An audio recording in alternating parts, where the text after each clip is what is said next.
we've discussed, Johann, for some very nice discussion of DNA damage in metastatic prostate cancer. But really, I think you've covered very nicely the role of PARP inhibitors in that space. But if you were thinking, looking at the next generation of AR-targeted therapies, what do you think are the most promising of those agents? Well, I think what we need now is drugs that are targeting the androgen receptor splice variants. There have been several drugs that are still targeting the ligand binding domain, but I think really these are, for me, not the urgent priority. What we now urgently need is drugs either inhibiting the spliceosome, so blocking the generation of AR splice variants, or targeting the AR minor terminus. And there are trials running, in the clinic now with these kind of drugs.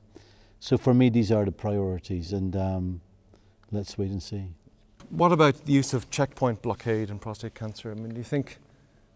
Well, in the United States, we already have pembrolizumab approved for mismatch repair defective cancers of any type. And therefore, in the US, based on non-randomized trial data, pembrolizumab is being used for mismatch repair defective prostate cancer. We obviously don't have survival data showing survival benefit, but I can tell you from my experience, I know that mismatch repair prostate cancer patients can have spectacular responses in the end stage setting on immunotherapy. And we have got a lot of genomic and immune data on this population of patients. The mismatch repair prostate cancer have much higher PD-L1 expression. They have more immune cell infiltration. It is likely that at least half of these MMR prostate cancer will respond to immunotherapy. It does, however, concern me that a lot of these trials of these immunotherapies are not pursuing patient selection. And therefore, I would postulate that many of these randomized trials without patient selection will fail. So what data do we have on the activity of checkpoint inhibitors in patients where we know they don't have mismatch repair defects? Not a lot of data, Chris. One of the challenges for us is that the current assays that we have in the lab for mismatch repair have been optimized for colorectal cancer. They're not perfect assays. We have a lot of data on this. We have a paper under review that actually we need to really optimize the assays to detect these genomic aberrations in prostate cancer and indeed in other diseases. So to be honest, at present, all I would say is that outside mismatch repair, there's a huge number of questions needing asked, and we are running trials to ask that question, and we'll have that data in the next, hopefully, 6 months to a year in the public domain. Bertrand, one of you mentioned earlier PSMA PET as a potential diagnostic tool in prostate cancer. There's been a lot of interest recently in potentially having therapeutic radioisotopes attached to PSMA-targeted therapy. And what's your view on where we are with that? I think lutetium-177 is probably the most widely used, but there also is some alpha therapy with... There is opportunity and there is threat. I mean, the opportunity is that clearly there is a rationale. PSMA is good to target to PSMA expressing cells. Yeah. Lutetium are nucleides that, as you know, have high local activity. But the threat is that it's easy to make. And my impression, at least in Europe, is that we have confronted to a large group of physicians who believe we don't need randomized controlled trial or any comparative data to use it.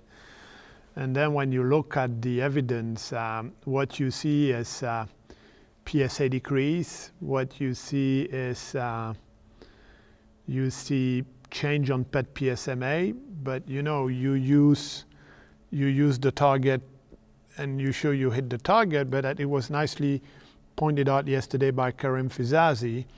Our impression is that the response rate is very long. There is some toxicity, so I clearly see we need randomized data. And I was telling Johann, I remember the early stage of the history of cabozantinib in prostate cancer. Everybody was, wow, amazed by these bone scan turning to 0, and it didn't translate into significant benefit. So it selects. The nice thing is that you have a nice precision medicine process because you select the patient based on the imaging. So that's a good thing. You taking patient enriched in PSMA. Now we can show you multiple patients where we almost finish a trial where every patient had whole body MRI and PET PSMA. We can show you almost every patient which has a PET PSMA positive will have deposit on the whole body MRI which doesn't express PET PSMA. And we don't know how they respond to the therapy. So that's the first observation. Then the drug is obviously active, but I mean it's over-selective, and to me there's still a bias in the measurement of the response. So the effort should be to run the proper trial, because otherwise we're never going to get the answer. Yeah. So of course I agree with you, Bertrand, we need to run the proper trials, absolutely.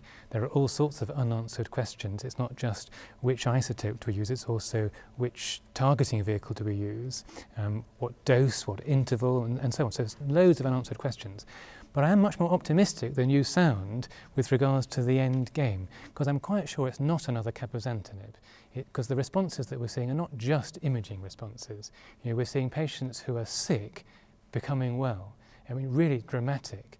So I'm sure there are meaningful I'm sure it's an active I would agree with you, option. Chris. And you know, I think particularly for the alpha particle emitters more than the beta particle emitters, where we already know that radium works, and we already know that we have antibody targeting methods that will deliver this DNA double-strand break generating compound into tumor cells. I, like you, am very confident these drugs will make a survival difference. But on the other hand, I do agree with Bertrand that there are many concerns, you know, particularly, not least of which is heterogeneous PSMA expression, downregulation of PSMA expression if we're targeting that target after drug exposure. So like you said, we just have to get the trials done.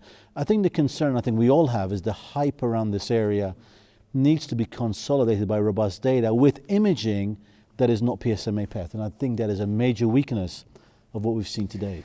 Yes, it was interesting because we had data presented from Australia yesterday, a series of 30 patients treated with PSMA lutetium. And they presented the PSMA responses, they presented the PSA responses. But in the small print, there were some RECIST responses. Now, the RECIST response looked really impressive, 10 out of 17. But that was almost glossed over, whereas to me, that's the most important efficacy data of all. I guess that's nuclear medicine physicians and oncologists presenting the data. That's probably what it stems from. But once again, it's very important to induce sustained response. Indeed.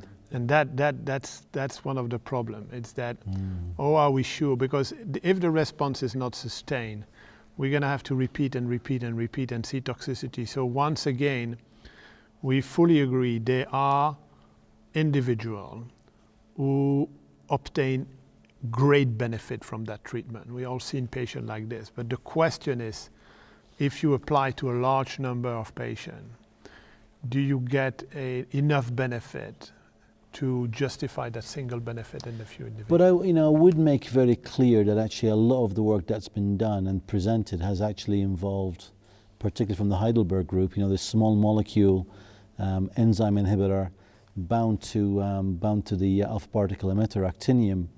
And I think the antibodies are going to be quite different. I am concerned that a lot of the work so far has been done with antibodies that have not been manufactured really to the GLP regulatory requirements that we're all used to.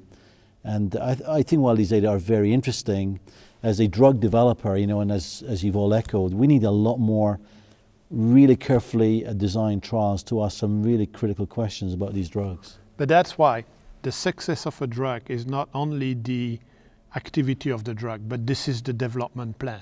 Correct. And we have seen beautiful drug destroyed by the development plan. And that's why at some point, as academic, we need to stick to the fact that if you don't comply to a strict development plan, the first thing you hurt is the drug itself. And we know drugs like cetraplatin and all of this, where if you had to repeat it, we probably could repeat the trial and obtain a benefit from the drug. And there's no doubt that if you rush drug development, you'll spoil the cake, you'll overcook it.